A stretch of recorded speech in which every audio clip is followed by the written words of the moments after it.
sidang perkampungan yang saya hormati, pertama saya turut berduka cita atas dipanggil pulang Ibu Lai Kiopak, mama dari David Santoso. David Santoso ini aktif di Kementerian Lingkungan, saudara. Ini juga setia ibadah di dirinya, ibadah raya. Dan juga Ibu adik dari Ibu Kiopak. Ibu Kiopak ini 9 bersaudara. Beliau nomor 1 ini. Nomor 1, usia dipanggil pulang 83 tahun. Usia yang luar biasa, saudara. Kita mengatakan manusia hidup 70-80 kalau tua. Nah, Ibu Kiopak sudah di atas 83 tahun. Sekarang 83 tahun. Itu bonus, ya, saudara. Puji Tuhan. Saya ingat Ibu Kiopak sebelum pandemi itu masih datang di PDO di rumah kami, tapi juga antarin setia. Bahkan ketika tahun 2003 saya pun berdoa juga beribadah, berdoa itu begitu. Tapi ketika usia mulai lanjut, memang secara manusia lahirnya akan kosong, tapi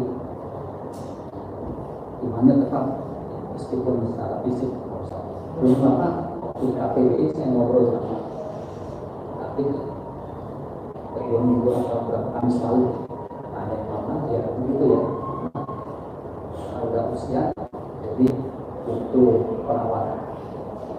Nah, saudara, sebentar kita akan melepaskan jenazah Ibu Lai Kiopak untuk dikremasi. Kita akan mendengarkan firman Tuhan yang diambil dari Ibrani pasal 9 ayat 27 dan 28. Ibrani 9 ayat 27 dan 28. Saya memberi judul renungan kita pada pagi hari ini, 3 jenis kematian. 3 jenis kematian. Ayat 27 Ibrani 9, dan sama seperti manusia ditetapkan untuk mati hanya 1 kali saja. Saya ulangi. Dan sama seperti manusia ditetapkan untuk mati hanya 1 kali saja. Jadi ketetapan manusia itu, sejak manusia jatuh dalam dosa, ditetapkan mati hanya 1 kali. Tadi ada yang itu mati suri. Nah, mati suri itu bukan mati yang dimaksud ini, dia hanya 1 jam 2 jam. Karena itu ketetapan ketika manusia jatuh dalam dosa. Kejadian 2 ayat 17. Sebab pada hari engkau memakannya, pastilah engkau mati. Nah, itu udah ketetapan. Kalau makan buah pohon pengetahuan yang baik dan jahat, pastilah mati. Nah, ini diulang. Manusia ditetapkan untuk mati hanya 1 kali. Jadi kesempatan kita hidup juga 1 kali.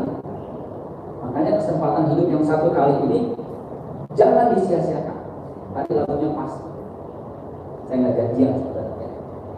Hidup ini kesempatan. Nah, ada syair yang originalnya, hidup ini adalah kesempatan.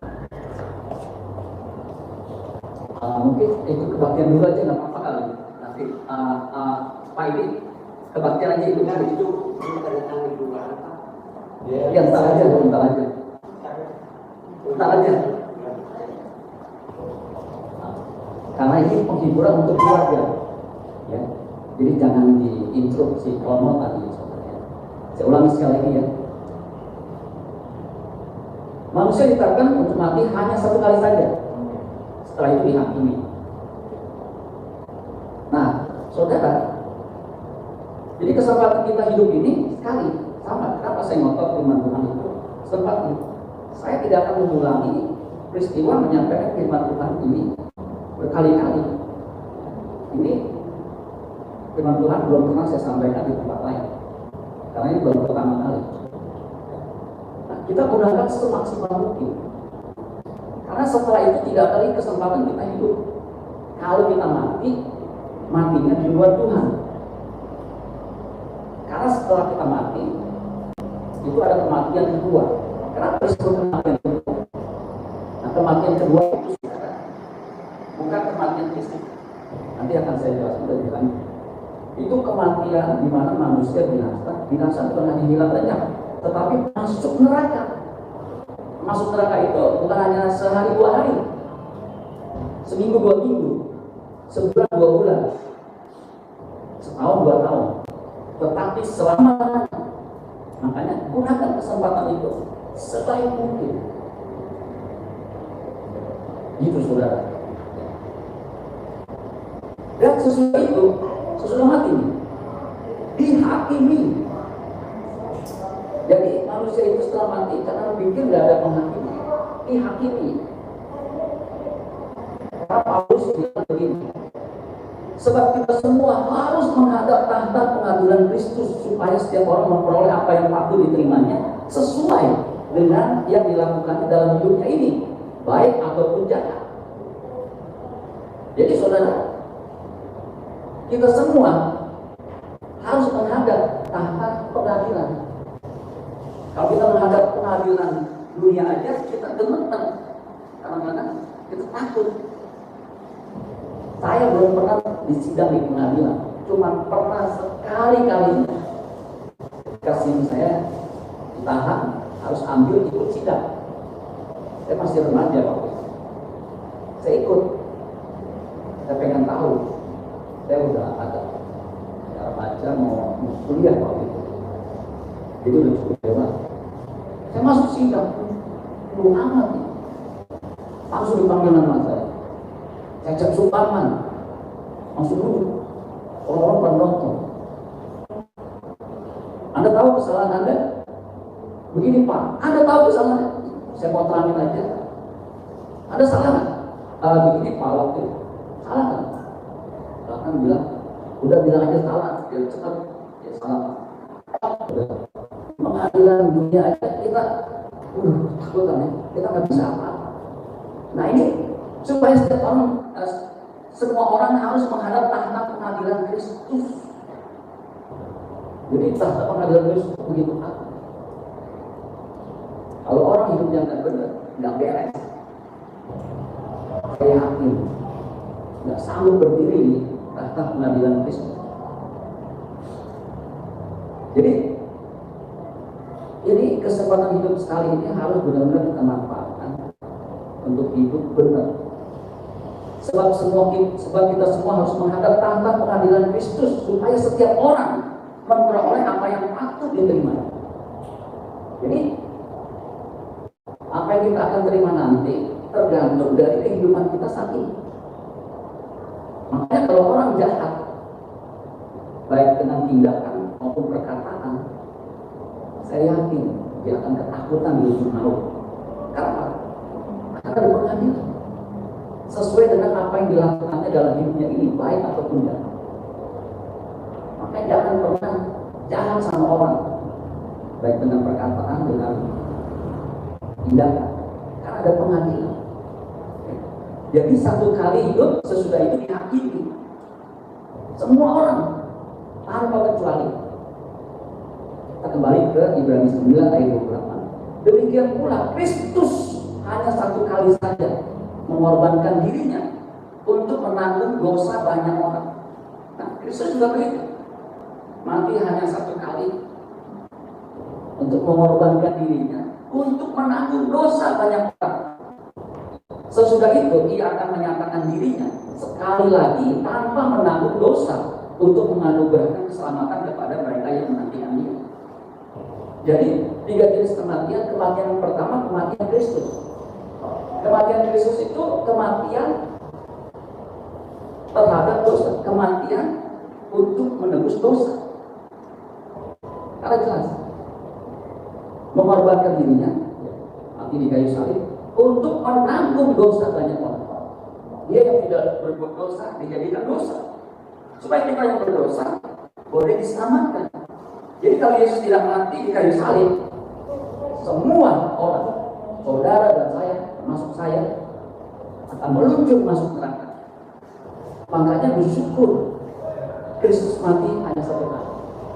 Salibnya membebaskan kita untuk menanggung banyak orang, dosa banyak orang, menanggung dosa banyak orang. Dan sesudah itu ia akan menyatakan dirinya sekali lagi tanpa menanggung dosa untuk menganugerahkan keselamatan. Makanya keselamatan hanya ada dalam Yesus Kristus. Kita menyatakan, akulah jalan kebenaran dan hidup. Tidak ada seorang pun yang sampai kepada Bapa kalau tidak melalui aku. Jadi kalau jalannya enggak melalui Yesus, tidak mungkin.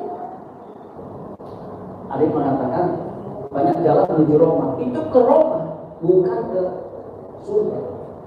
Kalau ke Roma banyak, saudara bisa ke Jepang dulu, lalu bisa langsung atau ke Singapura, ke Eropa.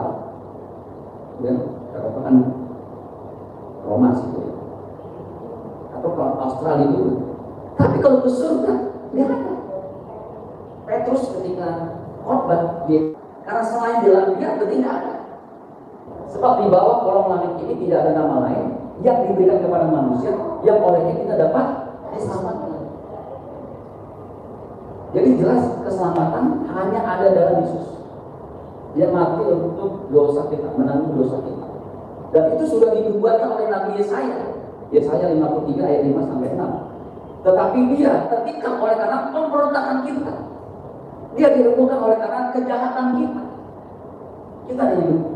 Manusia kan punya kecenderungan jahat, punya tendensi natur yang berdosa itu tendensinya cenderungnya jahat.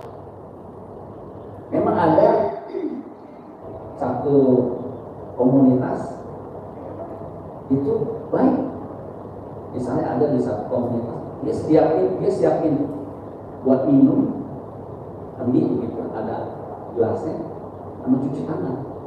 Jadi siapa aja kalau lewat boleh minum haus, cuci tangan, cuci muka.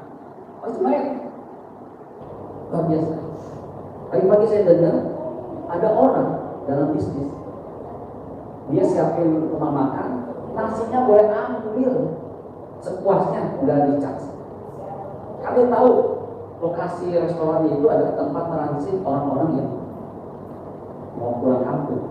Jadi karena tempat transit pasti lapar, jadi kasih gratis. Bahkan kalau ada orang yang tidak punya uang, dia bawa lauk dari mana begitu, boleh ambil nasinya gratis, bahkan harus dikasih minum. Oh itu baik. Tapi umumnya orang itu punya kecenderungan jahat. Dari mana-mana, di kantor, di jalan apalagi. Kadang-kadang lawan arah. Begitu lawan arah, ketika kesenggol lebih galak yang lawan arah, kan jahat. Di kantor, sama. Saya kerja 20 tahun. Ada orang yang iri ini. Saya bingung, kok bisa ya? Kemudian menjatuhkan. Dia pakai jurus atap. Jadi mendorong bawah supaya dia bisa naik ke atas. Oh itu jahat. Di gereja sasamiwan, sama saja samimawan. Begitu saudara. Makanya untuk membuat orang jadi baik itu tidak mudah. Butuh pertolongan Roh Kudus. Makanya dikatakan ganjaran yang mendatangkan keselamatan bagi kita ditimpakan kepadanya, dan oleh bil-bilnya kita menjadi sembuh. Ini bukan hanya kesembuhan fisik, sakit dalam nama Yesus oleh bil-bil sembuh, tetapi jiwa kita yang sudah sakit akibat dosa itu oleh kematiannya di kayu salib, oleh bil-bilnya disembuh. Makanya kalau jadi Kristen puluhan tahun tapi jahat, jangan mimpi masuk surga. Sebab apa? Dia belum diselamatkan. Kita sekali sesat seperti domba. Domba itu tidak bisa pulang kalau udah di hutan ibunya. Beda sama burung merpati. Dia sesat. Masing-masing kita mengambil jalannya sendiri. Jadi kita pikir jalan kita benar. Tetapi Tuhan telah menimpakan kepadanya kejahatan kita sekali. Jadi Yesus yang menanggung dosa. Kalau enggak, saudara-saudara, hukuman dosa itu membebani kita. Dan seorang pun yang bisa menanggung dosa selain Yesus. Makanya kita bersyukur sebagai orang Kristen bisa diselamatkan. Nah, itu kematian Kristus. Nah, kematian yang kedua, jenis yang kedua, itu kematian orang percaya. Nah, tadi Yesaya 53, 5 dan 6 itu dikutip sama Petrus, rasulnya Yesus. 12 rasul itu salah satu rasulnya Petrus. Dia bilang begini, 1 Petrus 2 ayat 24.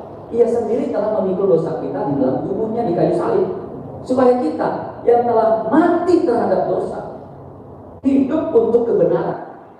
Jadi makanya orang yang percaya Yesus, dia harus mati terhadap dosa. Jangan berbuat dosa lagi. Oleh biru-birunya kamu telah sembuh. Artinya oleh kematian Yesus, kecenderungan kita yang berdosa ini bisa disembuhkan. Kita punya potensi untuk tidak berbuat dosa. Kalau di luar Kristus tidak dapat berbuat apa-apa, kecenderungan jahat. Makanya tidak heran orang yang jahat itu kan tidak mengerti kebenaran. Tapi kalau yang ngerti, bersangat dan puji Tuhan, bersyukur, harus naik. Makanya orang Kristus itu garam menjadi terang, menjadi garam. Jadi dimanapun dia berada, membawa keharuman. Jangan membawa teror yang membuat orang takut. Jadi supaya kita yang telah mati terhadap dosa hidup untuk kebenaran. Oleh biru-birunya kamu telah sembuh. Sebab dahulu kamu sesat seperti domba, tetapi sekarang kamu telah kembali kepada gembala dan pemelihara jiwamu. Jadi yang membuat kita bisa kembali kepada gembala agung, pemelihara jiwa kita, itu karena Yesus. Jadi saudara sekalian, pastikan saudara percaya Yesus sebagai Tuhan dan Juru Selamat.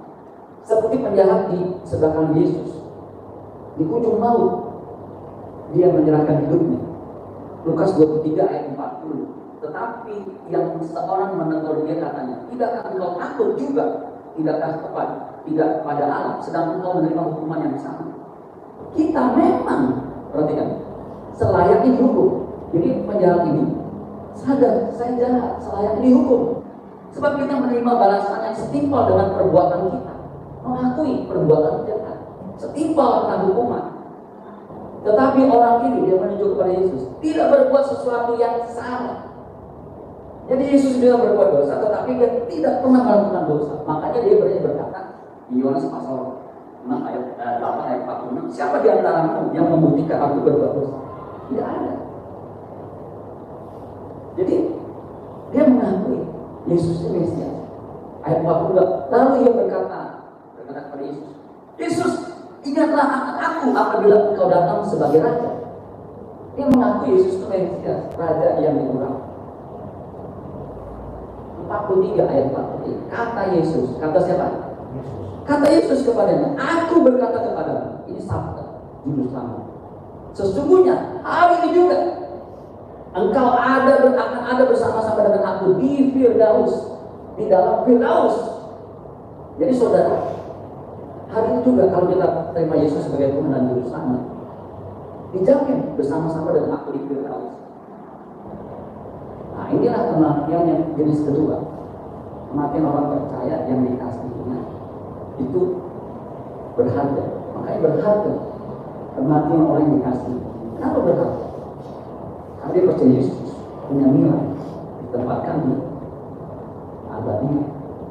Makanya di Wahyu pasal 14 ayat 13 dikatakan ini, aku mendengar suara dari surga. Suara di surga, suara Bapa di surga. Tuliskan, berbahagialah orang-orang mati yang mati dalam Tuhan sejak sekarang ini. Sungguh, kata Allah, supaya mereka boleh beristirahat dari jerih lelah mereka, karena segala perbuatan mereka menyertai mereka. Ini Alkitab yang ngomong, hal yang ngomong, berbahagia orang yang mati dalam Tuhan sejak sekarang. Ibu Giopa ini dalam Tuhan. Karena memang manusia pada satu titik tubuhnya akan merosot. Kalau terjemahan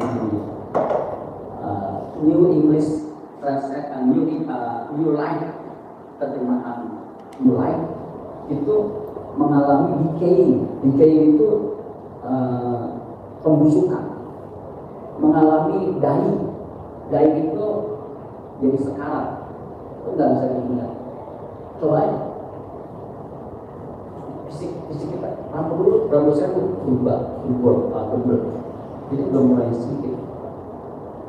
Ini saya utus semua 32, bahkan kelebihan mesti dicabut tuh, udah tanggal 2, udah pasang gigi palsu. Jadi udah mulai merosot. Penglihatan saya ini kacamata masih dimentek, sekarang kita mentek. Tapi ini tertentu saya mesti dekat. Jadi akan merosot, decaying, akan mengalami pemerosotan, akan mengalami dying. Tetapi kalau di dalam Tuhan, matinya itu berbahagia, sungguh kata Roh, supaya mereka boleh beristirahat dari jerih lelah mereka, karena segala perbuatan mereka menyertai. Jadi saya percaya orang dalam Tuhan seperti Ibu Gio, orang ini nggak banyak ngomong. Itu nggak banyak. Kalau di rumah kan nggak banyak ngomong, ngobrol sedikit. Lu waktu 60-an ya, waktu itu mungkin Pak kurang pagi. Maka istri saya ingat Ibu Gio dulu berdoa, nggak banyak ngomong.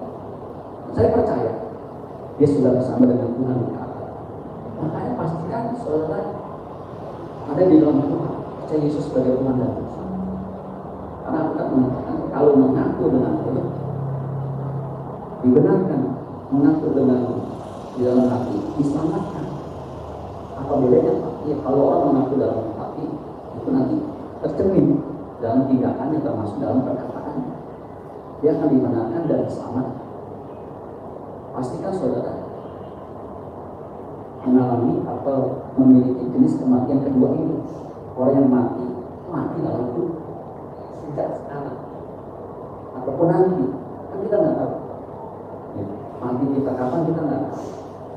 Makanya harus siap. Jangan seperti penjahat yang sebelah kiri. Yang sebelah kiri itu jahat saudara.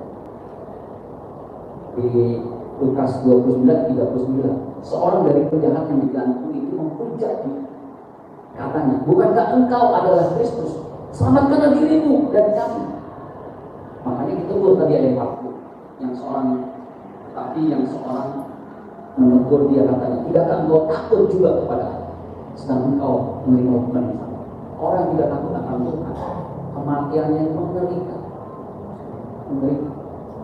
Makanya biar kita hidup takut akan Tuhan, percaya Yesus. Yesus berkata, akulah kebangkitan dan hidup.